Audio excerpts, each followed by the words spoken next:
December 8th, Banishment of the Goanna. There have always been mean and selfish people, even among the Aborigines who first lived in Australia. This myth relates how the selfish Goanna-men were outwitted by their wives, the Gecko-women. During a great drought, the Goanna-men had a secret waterhole which they would share with no one but their own tribe.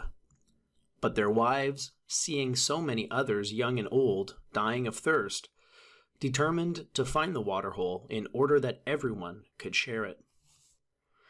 So the wives told their men that one of the women, who was actually hiding in the hills, had been stolen by a stranger.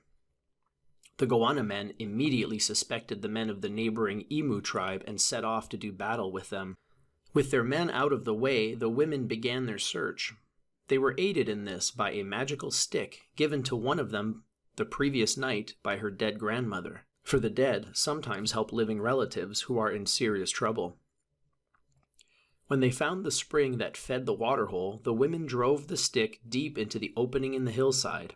Immediately, the water poured out in a torrent to form a huge river, and all the people from the tribes drank their fill of the sweet liquid. The evil Goanna-men were enraged.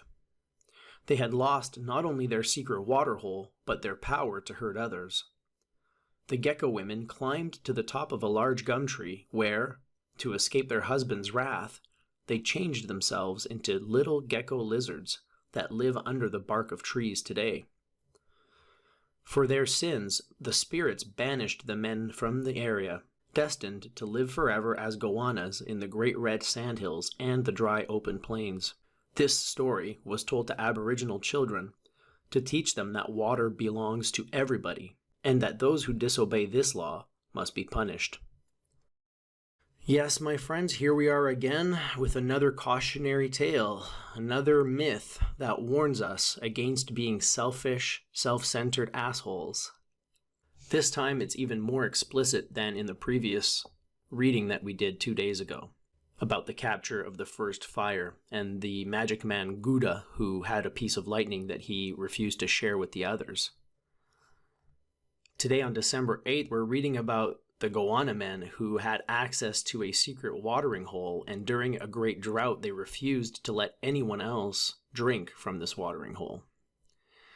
And so it falls to the women, who are more selfless, who have a bigger picture understanding of things, to trick the men and to share the waters with all.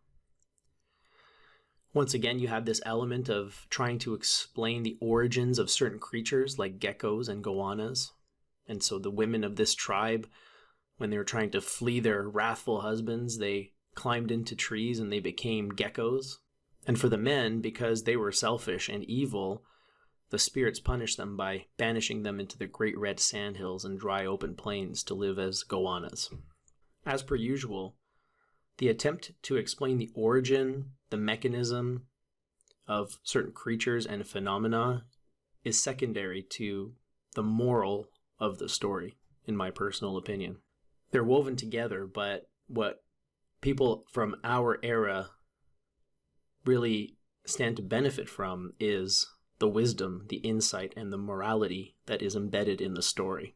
Because as far as the origins of geckos and goannas and platypus and other creatures, sharks and stingrays and so on, we have a much better method for determining this now, the scientific method. But that doesn't negate the wisdom and the value in these myths. All right, folks, another one in the books. And we'll see you tomorrow for the next reading from the Tao of Jesus. Until then, stay centered, my friends.